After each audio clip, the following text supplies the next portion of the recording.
What is up, comic book fans? Today is Wednesday, August the 12th, 2026. You know what that means. It is New Comic Book Day. Happy New Comic Book Day. I hope you picked up everything you were looking for. This is kind of an interesting new comic book day. We have a lot of new number ones. Nothing I'm really that excited about, but some stuff I was interested in. And then we have a couple of continuing stories, but nothing that's just blowing up the market or everyone is trying to get their hands on, at least not that I can tell so far. Anyways, let's get to my haul.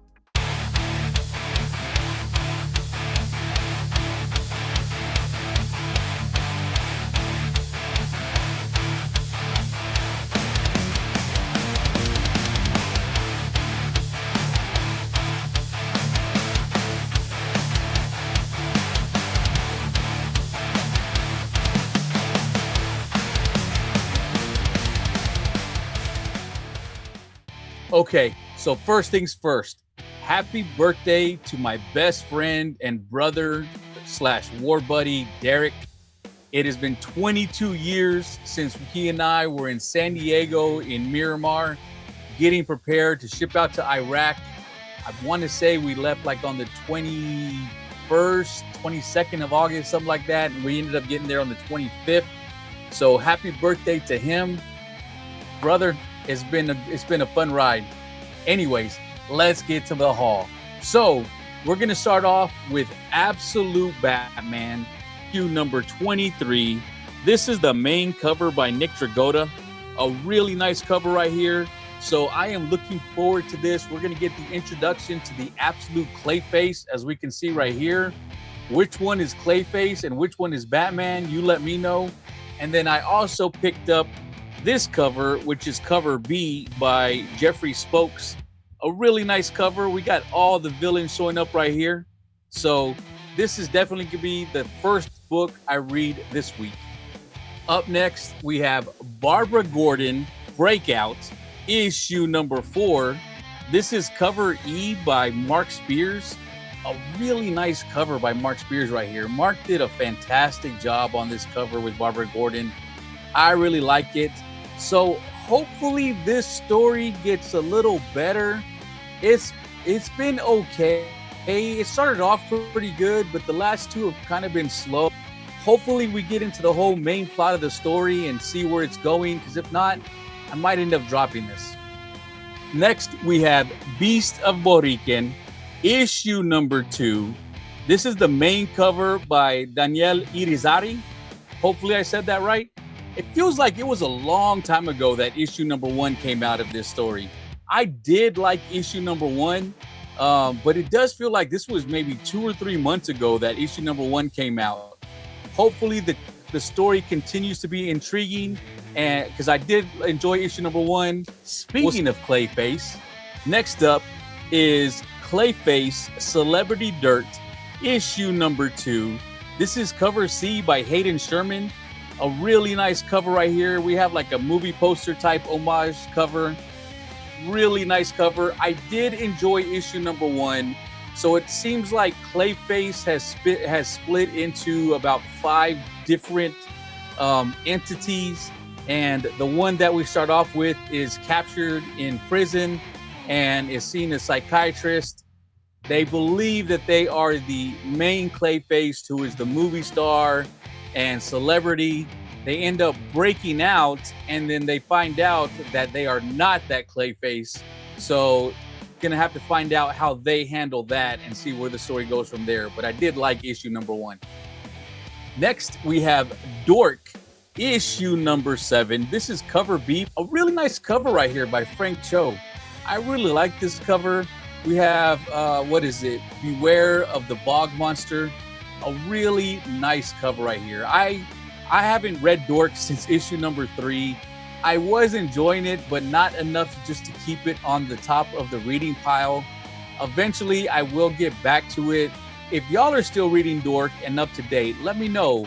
Is it still worth reading, and or should I just drop it? Or just at least get the first 10 issues, then drop it and see where it goes from there. Let me know what y'all think. This next one, complete cover by I'm not going to read it. I have no interest in reading it.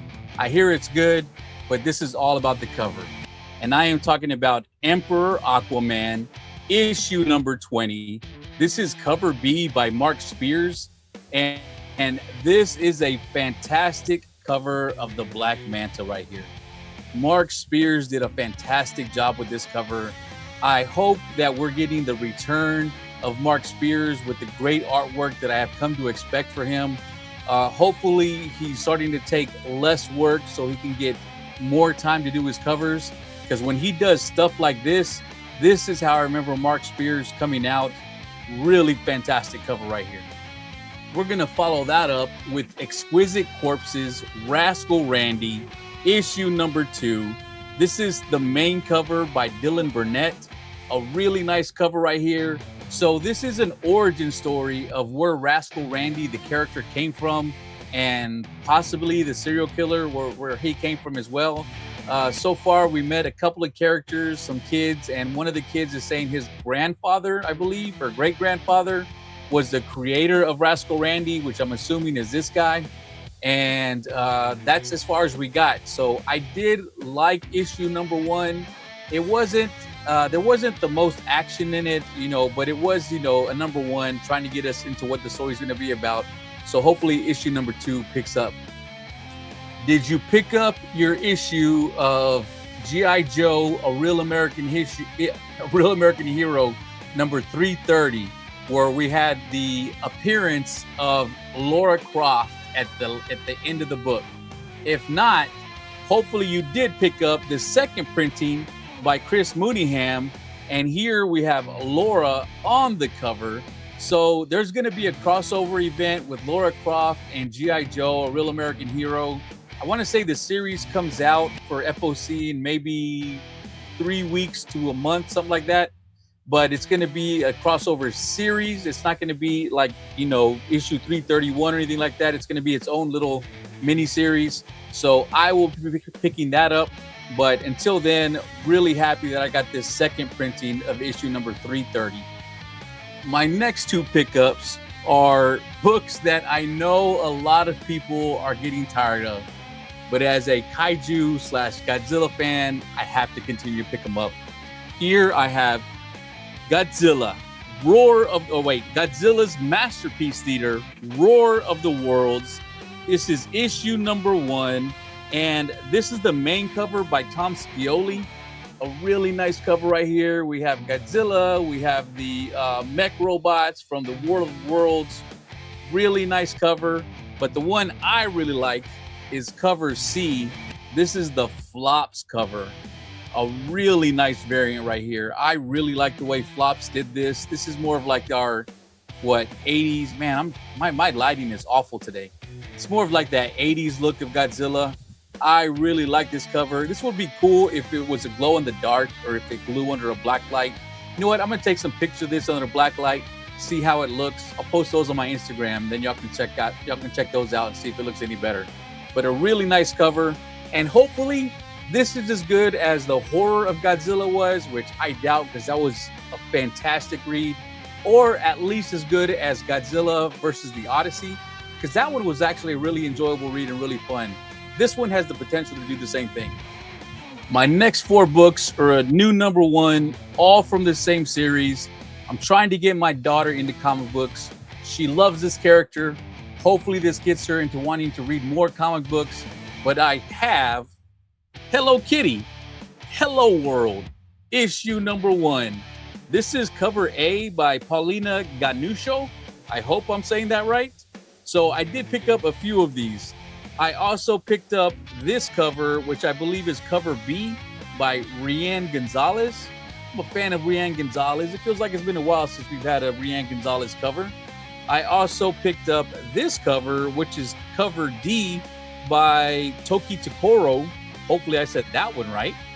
And I also picked up this cover, which is cover E by Natalie Haynes. And I believe this is Kuromi right here. Kurumi? I don't know, but that's always been my daughter's favorite right there. Of course, she likes Hello Kitty, but she likes this little, my daughter says she's goth. She's only 9, She says he's God, so she really likes Kuromi right there. Whatever she is, I'm supporting it. So I'm getting these for her. Hopefully she likes them. Did y'all see Spider-Man Brand New Day? Statistically speaking, you probably did if you're watching the comic book channel, because that movie made tons of money already in its first 2.5 weeks. So here, if you didn't know that this was coming out, we have Spider-Man Brand New Day homage. This is the Infernal Hulk, issue number 10. This cover was done by Mauro Cascioli, I want to say. A really nice Marvel Studio homage and a really nice, cover of the Hulk battling Spider-Man right here. I really like this cover. My next cover is a character that you just absolutely have to love unless you have no joy in your heart. I'm just kidding. Maybe I'm not. Okay, fine. I'm not joking. Deal with it. But here we have Jeff the Land Shark, issue number 2. This is the Peach Momoko Mary Jane Watson variant. Really nice cover right here. We got a little Mary Jane right there hanging out with Jeff. They're having a great old time. Either Mary Jane is really tiny or Jeff grew really huge. But a really nice cover. I do like Jeff the Land Shark. Hopefully this is something else that gets my daughter into wanting to pick up comic books. Now this next book is a number 1. I am excited to get into one of my favorite characters.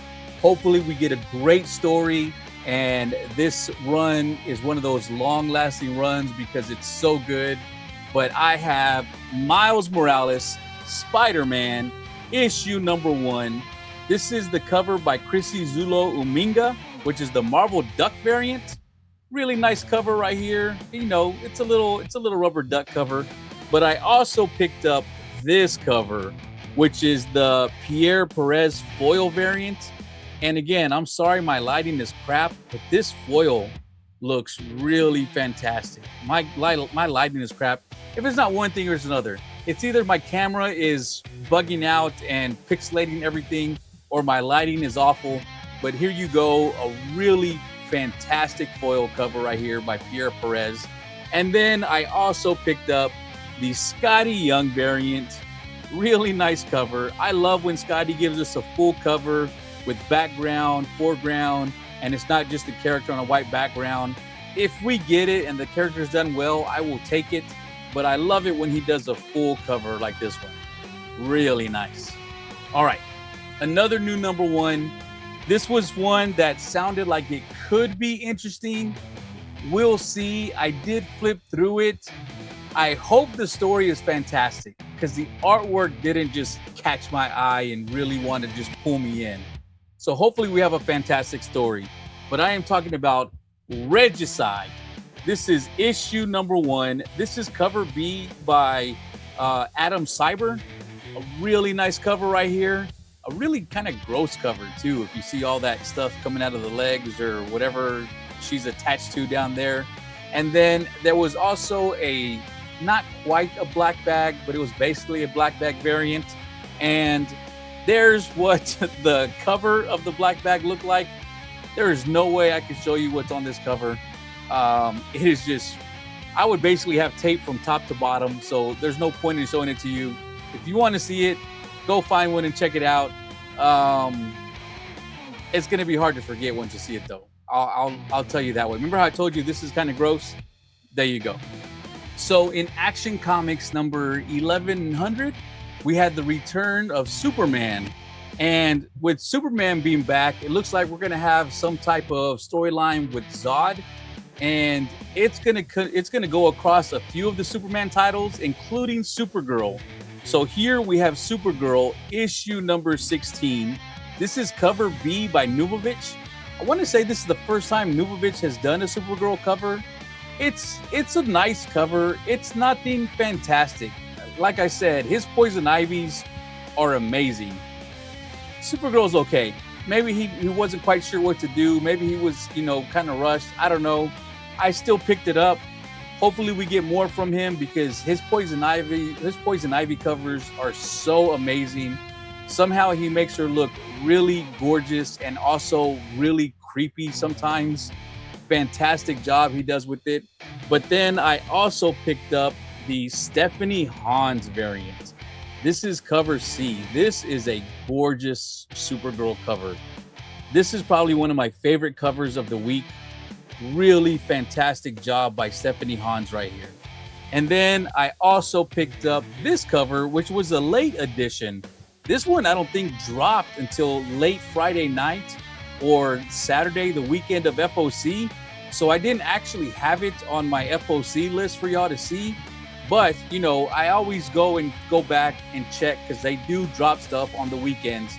And sometimes it'll be Friday, or sometimes it'll be Saturday, sometimes it'll be Sunday, sometimes Monday morning you'll get covers dropped. And this one is cover D by Joe Quinones. A really fantastic cover of Supergirl right here. I really like this cover. We have Kara transforming from Kara Danvers straight into Supergirl. Really fantastic, really classic looking cover. And my last three books, all X-Men titles, not the same title though. So here I have X-Men issue number 35. This is the Alexander Lozano 80s Magic variant. And I tell you what, this is one of the better 80s variants he did. This is a really great cover of Magic right here. Guys, I promise I will fix this lighting on the next video. I don't know what's going on. We moved some stuff around, so everything is kind of out of whack. Hopefully all my issues with audio, video, lighting go away within the next month or two, because this is starting to get frustrating, especially when I'm trying to show you really fantastic covers. But this is a great cover of Magic right here. I really like this cover. I might have to pick up an extra one because this is a really gorgeous cover by Lozano right here. And then Lozano also did another 80s variant, and this is X-Men United issue number 6, and this is the Mystique 80s variant. And I really like the way he did this. Like it's Mystique, you know, playing tennis, but you can tell that it's her because, you know, with the visor, it gives her that blue sheen. The sleeves on her jacket are still that blue, almost like she's, you know, transforming into her little tennis outfit and everything like that. And she still has the blue from her skin on there. But another really great 80s variant by Alexander Lozano right here. And for my last book, it's another X-Men United book. This is the Taryn Clark variant. We have Cyclops, we have Wolverine, Rogue, and who's that in the back? I'm guessing that's Emma Frost, Nightcrawler, Juggernaut, and I don't know who that is. Y'all let me know who that is. Oh, okay, that's Lockheed, so that's gotta be Kitty Pryde. Okay, there you go. Kitty Pryde right there. But a really nice cover by Taryn Clark. Taryn Clark has been doing some really good work lately. I don't know if he's getting enough credit for the amount of work he's been putting out. That's been really fantastic work. And that's it. Those are my last 3 books of my new Comic Book Day haul. Let me know what y'all picked up. Let me know what you think of my haul. Are you picking up all of these Alexander Lozano 80s variants? What do you think of Mark Spears returning to some really nice artwork? And are there any of these number ones that you're looking forward to reading? Or just let me know. How was Absolute Batman? That's going to be my first read, so you're not going to spoil anything for me. And let me know what you think. But as always, please hit the like, subscribe, click the bell for notifications. I'm a small but growing channel, trying to expand, trying to get more stuff. I got my 500 subs. I really need to do my live stream so I can do my 500 sub giveaway. And then if I get memberships to the channels, then I'll start doing giveaways once a month to the memberships. I'm thinking probably like maybe 2 books out of every week. And then at the end of the month, I'll just give away, what is that, 8 books to one person, or maybe 4 and 4 to 2 people. I haven't decided yet. When we do the live stream, I'll ask y'all and I'll let y'all know. Or you can just leave a comment and let me know which would you rather have. Would you rather have one person take it all, or would you rather have 2 shots to win what's in there? But anyways, I appreciate y'all watching, and I'll see y'all next time.